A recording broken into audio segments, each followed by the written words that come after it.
시청자 여러분 안녕하십니까? 블록체인 전문 뉴스 MBN B뉴스 시작합니다. 먼저 첫 번째 크립토 이슈 시간에는 MBN 이수영 기자와 함께하겠습니다. 네, 이수영 기자 어서 오세요. 네, 안녕하세요.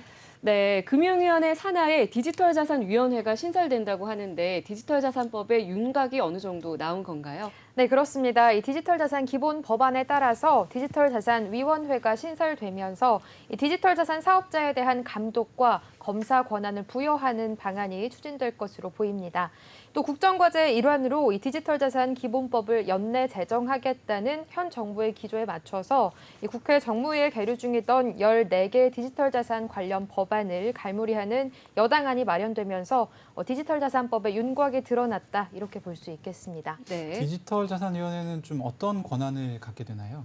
디지털자산위원회는 이 시장의 불공정 거래를 조사하고 또 디지털자산 사업자에 대한 시정명령과 영업 정지, 또 수사기관 고발 등의 처분 권한을 갖게 됩니다. 또 투자자 보호와 불공정 거래 행위를 막기 위해서 사업자로부터 명령이나 처분을 준수하는지 확인할 수 있는 자료 제출을 요구할 수 있고 명령이나 처분을 위반할 경우에는 시정명령을 비롯해서 경고, 주의, 또 영업 정지나 수사기관에 통보하거나 고발하는 내용 등의 조치를 할 수가 있습니다. 또 디지털자산 기본 법안에는 이 불공정 거래를 한 행위자에 대해서 손실액의 3배 이상을 벌금으로 부과하는 내용도 포함이 됐습니다. 이 불공정 거래는 거래소 내부에서 거래를 지원하는 이 코인의 비정상 거래를 포함해서 법인의 미공개 중요 정보 이용 행위, 또 시세 조종 행위, 부정 거래 행위 등을 포함합니다. 이 정치권에 따르면 윤창현 국민의힘 의원은 이 당내 디지털자산위원회 특위 전문가들과 금융위 협의를 거쳐서 디지털자산 시장의 공정성 회복과 안심거래 환경 조성을 위한 법률 제정안을 발의할 예정입니다. 네, 디지털자산위원회가 갖게 될 권한에 대해서 말씀해 주셨고 네. 그렇다면 이 연내 제정을 추진 중인 디지털자산 기본 법안에는 구체적으로 어떤 내용이 포함되나요? 네, 법안에는 이용자 자산 보호와 불공정 거래 금지, 또 자율감시 책임 등에 초점이 맞춰져 있는 모습인데요. 현재 국회 정무위에 계류 중인 디지털자산 관련 14건의 법안 중에서 이 공통 포함된 내용에 더해서 금융당국과 전문가들이 제도화를 우선순위로 꼽은 내용들 위주로 정리했습니다. 이 법안 8조에서는 불공정 거래 행위를 엄격하게 금지하고 디지털 자산 사업자에게 의무를 부과했는데요. 이 디지털 자산에 대한 미공개 중요 정보를 매매 등의 거래에 이용하거나 타인에게 이용하게 하는 행위를 규제한 겁니다. 더불어서 디지털 자산 사업자는 이상 거래를 상시 감시하고 위법이 의심될 경우에는 지체 없이 수사기관과 관계기관에 신고하도록 했습니다. 관련해서 불공정 거래를 조사를 하기 위한 압수수색 권한도 명시를 했는데요. 법원에 따르면 금융위 산하에 설치될 이 디지털자산위원회는 불공정 거래 금지 규정을 위반할 경우에 위반 행위 혐의가 있는 자를 금융위 소속 공무원이 신문하거나 물건을 압수하고 또 사업장을 수색할 수 있도록 했습니다. 또 벌금도 무겁게 책정을 한 모습인데요. 불공정 거래로 취득한 재산을 모두 몰수하고 몰수가 어려울 경우에는 가액을 추징하도록 했고 불공정 거래 행위 시에는 1년 이상의 유기징역 또는 이 행위로 얻은 이익과 회피한 손실액의 3배 이상 5배 이하에 달하는 벌금을 부과합니다. 또 투자자 보호를 위해서 고객 예치금에 대한 책임을 좀 강화하는 조항도 포함이 됐는데요. 디지털 자산 사업자는 이용자 예치금을 고유 재산과 분리해서 은행 등 공신력 있는 기관에 신탁 관리해야 됩니다. 위반할 경우에는 1억 원 이하의 과태료가 부과된다 이런 내용도 포함이 돼 있습니다. 네. 내용을 보면은 이제 디지털 자산의 어떤 지능보다는 네. 규제나 투자자 보호 쪽에 이제 초점을 맞춘 그런 법안이라고 보이는데 네. 향후 구체적으로 방향성이 어떻게 진행이 될까요? 이 백혜련 정무위원장의 말을 좀 따르면 테라 루나 사태로 인해서 이 법제화 과정에서 규제와 투자자 보호에 좀 방점을 찍을 수밖에 없었다고 설명을 했습니다. 정무위는 기본적으로 규제 법안을 다루는 곳으로 블록체인의 지능 부분은 사실 산업통상자원 중소벤처기업위원회 이 산자위에서 다뤄야 할 것이라면서 규제와 지능이라는 두 바퀴가 함께 굴러가도록 좀 노력을 하겠다라는 말을 덧붙였는데요. 이제 국정감사가 끝나고 입법의 시즌으로 들어가면서 소위원회가 열리고 또 법안 검토가 이루어질 텐데 디지털 자산이 끊임없는 혁신으로 대전환을 이루고 투자자 보호 함께 이룰 수 있도록 규제와 지능을 함께 지원해 나가겠다고 방향성을 밝혔습니다. 네, 그런데 내용들을 좀 보면 네. 이 이제 법이 아직 만들어지기 전이고 네. 저희 이제 준비를 하고 있는 단계인데 이미 EU 같은 데서 이제 선제 도입된 미카 같은 내용들을 보면 네. 거래소 등 이제 가상자산 사업자한테 어떤 불공정 거래 적발 시스템을 갖추도록 네. 뭐 권유를 한다든지 물론 이제 갖추지 않았다고 해서 법적으로 처벌을 받거나 이러지는 않지만 네. 굉장히 이제 어떤 가이드라인을 제시하는 식으로 해서 결국에는 따르게끔 그런 네. 이제 내용들이 논의되고 있거든요. 그래서 한국 거래소들도 그런 내용들이 이제 곧 도입이 될 것 같고 네. 이 부분에 있어서 이제 거래소들은 좀 생각이 다를 수 있어서 네. 이 포인트가 앞으로 이제 뉴스를 바라보는 주요 지점이 될 것 같습니다. 네, 그리고 또 이렇게 디지털 자산 입법에 공백이 생기면서 자연스럽게 디지털 자산 투자자들이 좀 범법자로 내몰리고 있는 상황도 있다면서요. 네, 이 해외 시장에 투자하는 개인 투자자들이 네. 이 현행 규정에 디지털 자산이라는 외환 거래 송금 사유가 없기 때문에 네. 이 디지털 자산 거래를 목적으로 해외에 송금하는 게 불법이기 때문에 이런 상황이 생긴 건데요. 네. 이 금융당국원과 한국은행 등 금융당국에서도 이 같은 사실을 파악하고 있는 것으로 조사가 됐는데 이 불법 투자를 사전에 막고 투자 활성화를 위해서 금융당국과 국회에서 이 디지털 자산 업권법 제정을 서둘러야 된다 이런 목소리가 계속해서 나오고 있습니다. 예, 보통 이제 국외 송금을 해보신 분은 알겠지만 은행에서 송금하는 이 돈의 용처를 물어봅니다. 네, 그리고 이제 맞습니다. 신청서에 적게 하는데 디지털 자산 거래를 목적으로 해외에 송금한다 이렇게 쓰면 불법이라는 얘기인가요? 네, 맞습니다. 지금 법적으로 디지털 자산이라는 개념이 없기 때문에 이 현재 규정에서 디지털 자산이 포함되어 있는 사유 코드가 없어서 네. 이 디지털 자산 구매나 투자를 위해서 외환 거래를 하고 싶다고 해도 사유를 입력할 수가 없는 그러니까 겁니다. 아예 사유를 네. 주관식으로 글로 쓰게 하는 게 아니고 코드를 코드를 코드가 입력하게끔 되어 정해져 있는데 디지털 자산에 대한 코드가 없다. 네, 아예 없는 상황이라서 네. 이 해외 계좌에 돈을 보내서 투자를 하려는 투자자들이 구조적으로 불법 행위로 이렇게 내몰리게 되는 셈인데요. 이 한국은행 외환 전산망에는 외국환 은행이 디지털 자산이나 코인 등을 구매를 목적으로 외환 송금을 보고한 사례가 없었습니다. 네. 실제 투자가 이뤄지고 있는 것도 보고가 안 되고 있었던 상황인데요. 더 큰 문제는 이 금융당국도 이를 인지하고 있었다는 점입니다. 금감원은 수입 무역대금 등을 가장해서 송금하는 것으로 파악이 되고 있다고 밝혔는데요. 이 디지털 자산 관련 거래라는 이유로 은행에서 지급이 거절된 내용의 민원은 2018년 이후에 8건에 달했습니다. 이 금감원 민원 시스템에 접수된 건수라는 점을 고려했을 때 실제로 투자자들의 민원이나 불편은 더 컸을 것으로 보이고 있습니다. 네, 이런 민원이 접수됐음에도 불구하고 금융당국에서는 관련 통계조차 내놓고 있지 못하다는 점이 큰 문제가 될 것 같은데 네. 이유가 있을까요? 이 금감원이 디지털 자산 구매 목적의 외국환 거래 거부가 네. 은행의 일선 창구에서 이렇게 구두로 이루어지는 거라서 관련 통계를 기록하지 않아서 건수를 파악하기 어렵다고 밝혔습니다. 이 디지털 자산 구매 목적의 외국환 거래법 위반 제도의 개선 필요성에 대해서 국내 은행의 의견을 수렴하고 기재부 등의 이 관계 부처와 긴밀하게 협의하겠다고 밝혔는데요. 이에 대해서 한국은행이 이 디지털 자산의 성격과 실체가 법적으로 지금 불명확한 상태라서 한국은행과 기획재정부가 디지털 자산 기본법 입법 추이나 또 글로벌 규제 방향을 보면서 앞으로 규율 방안을 좀 협의해서 신외환법에 반영할 예정이다. 이런 원론적인 답변을 내놨습니다. 네, 디지털 자산 법제화를 빠른 시일 내에 좀 추진해야 한다라는 것은 우리 모두의 공통적인 의견인 만큼 디지털 자산 시장에서 투자자 보호뿐만 아니라 규제 그리고 또 시장 진흥과 같은 다양한 좀 균형을 맞춰서 하루빨리 입법이 추진되길 바라겠습니다. 네, 계속해서 다음 소식 살펴볼까요? 네.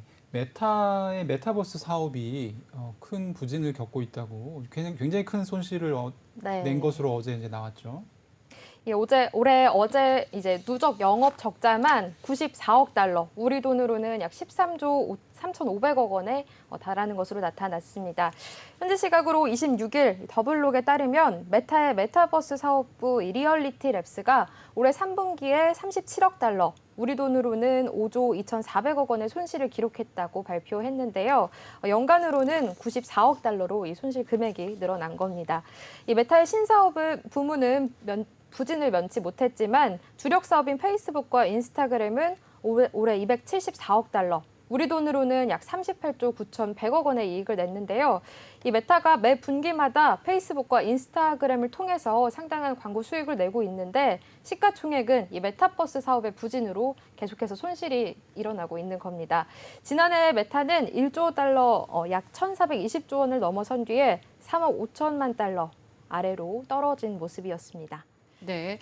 자, 그런데 메타버스 사업의 부진이 광고 수익과도 연결될 정도로 그렇게 타격을 준 건가요? 네, 맞습니다. 이 메타가 페이스북이나 인스타그램과 같은 핵심 사업보다는 좀 메타버스 사업에 치중을 하고 있기 때문인데요. 네. 지금 메타는 이용자를 늘리기 위해서 굉장히 고군분투하고 있는 중입니다. 네. 최근 이 월스트리트 저널에 따르면 메타의 대표적인 가상현실 플랫폼 이 호라이즌 월드의 매월 평균 이용자 수가 20만 명에 못 미치는 것으로 나타났는데요. 이 호라이즌 월드는 출시된 지 1년이 넘었는데 페이스북과 인스타그램은 이용자 수가 40억 명이 넘고 있습니다. 이 메타의 주주인 알티미터 캐피털 매니지먼트 최고 경영자는 자신의 블로그에 이 메타가 최소 20% 인력 감축과 투자 축소, 또 50억 달러 이하로 리얼리티 랩스의 연간 지출을 제한하기를 제안했는데요.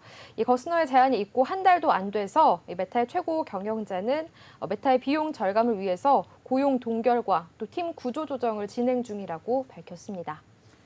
제가 이 호라이즌 월드를 직접 한번 써봤는데 아무래도 네. 업계에 있다 보니까 네. 그 지금 현재 나와 있는 상용화된 제품들 중에 가장 이제 잘 된 것으로 평가받는 네.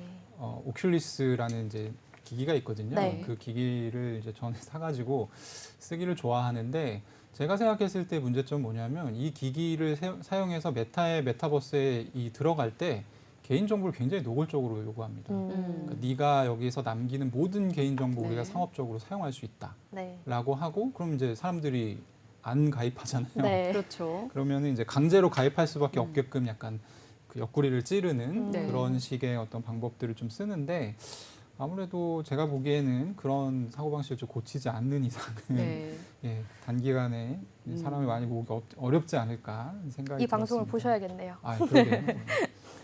다음 뉴스는 디지털 자산 평가 시장에 대한 뉴스인데요. 나이스 평가 정보, 신한투자증권 등이 디지털 자산 평가 사업 진출을 요즘 한참 저울질하고 있다던데 네. 관련 소식 좀 전해주시죠. 네, 이 전문 인력을 채용하면서 보다 공신력 있는 디지털 상장 시장이 움틀지 좀 주목이 되고 있습니다. 관련 업계에 따르면 신용평가사 나이스 평가 정보는 현재 디지털 자산 평가 전문 인력을 채용하고 있는데요. 이 전문 인력 등의 담당 업무를 보면 디지털 자산 기술성과 사업성 평가, 또 디지털 자산 평가 모형을 개발하고 운영하는 이 직무, 또 디지털 자산 산업과 기술에 관한 조사 분석, 또 기술과 시장 분석 보고서 작성 등의 인력을 채용을 하고 있습니다. 네. 이 앞서 고영진 나이스 평가정보 기업평가 본부장에 따르면 이 디지털 자산 정책 토론회에 참여해서 올해 안에 디지털 자산 기술성과 사업성 등을 객관적으로 평가할 수 있는 평가 모형을 만들어서 발표할 계획이라고 언급한 바 있습니다. 또 신한금융투자에서는 최근 하반기 신입사원 채용을 통해서 디지털 자산 평가 조인트 벤처 설립을 암시하면서 디지털 자산 평가 사업에 진출하겠다는 의사를 밝힌 바 있습니다. 이 신한금융투자는 STO와 NFT, 또 디지털 자산 수탁 등의 신사업 추진을 위해서 여러 블록체인 업체와 업무 협약을 체결하고 블록체인부를 신설하기도 했는데요.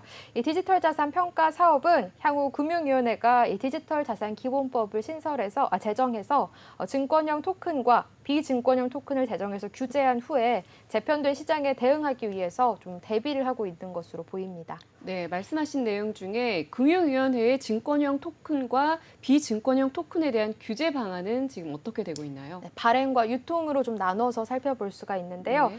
이 증권형 토큰의 발행은 분산 원장을 권리장부로 병행해서 운영하고 또 증권사를 계좌 발급 기관으로 또 예탁 결제원을 전자등록 기관으로 지정해서 총량을 관리하는 방식으로 운영한다는 방침입니다.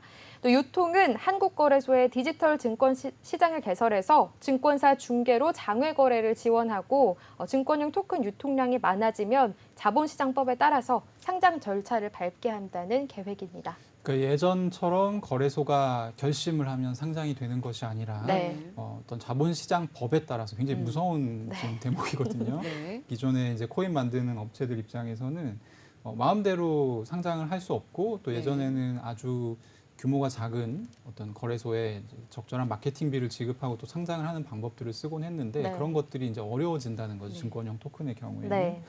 어쨌든 그 객관적이고 공신력 있는 디지털 자산 상장 평가사의 어떤 역할이 굉장히 중요할 것으로 예상이 되는데 이 부분에 대한 좀 움직임들이 있죠. 네, 맞습니다. 이 나이스 평가 정보에 따르면 증권형 토큰 상장이 자본시장법에 따라서 진행될 것이기 때문에 나이스 평가 정보 개입이 좀 가능한 사업 영역인지는 판별을 해봐야겠다 이렇게 말을 했는데요. 네.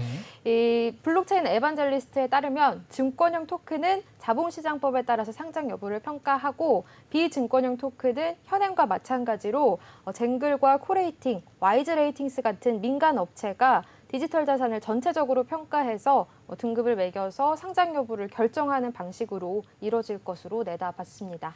네, 현재 디지털 자산 거래소들이 프로젝트 상장 시에 가장 많이 인용하는 대표적인 민간 업체가 바로 쟁글이잖아요. 이 쟁글에 대한 평가는 어떤가요? 쟁글은 조금 미흡한 부분이 있어서 평가에 좀 보완이 필요하다 이런 지적이 나왔습니다. 쟁글은 올해 1월 이 루나 클래식에 대해서 코스모스 개발 속도에 의존적인 점, 또 전반적인 디앱 생태계 활성도가 낮다는 점과 이 알고리즘 스테이블 코인 관련 불안정성 같은 리스크가 있다고 지적을 했는데 최고 등급인 A 플러스 등급을 매겼습니다. 이 앵커 프로토콜이라는 디파이 킬러 디앱을 바탕으로 생태계가 급격하게 성장했다는 이유에서 이 등급을 매겼던 건데요. 그러다가 이 루나 클래식 폭락이 시작한 5월 8일 이후 3일이 지나서야 이 생태계 전반 불확실성이 증가했다면서 등급을 하향 조정했습니다. 이틀 뒤인 5월 13일에는 프로젝트 평가가 불가능하다면서 평가 보류로 판정을 변경했는데요. 네. 이와 관련해서 이 시장에서는 좀 뒤늦은 대응 아니냐 이런 비판을 제기했습니다. 네. 좀 객관적이고 공신력 있는 디지털 자산 평가 기준을 만들기 위해서는 기술성뿐 아니라 사업 모델과 비전을 좀 종합적으로 평가할 수 있는 전문 인력 양성과 좀 관련 대책이 필요하다 이런 점이 확연하게 드러난 대목이라고 볼 수가 있습니다. 네, 오늘도 다양한 디지털 자산 관련 이슈들 잘 들었습니다. 오늘 말씀 여기까지 듣겠습니다. 네, 감사합니다.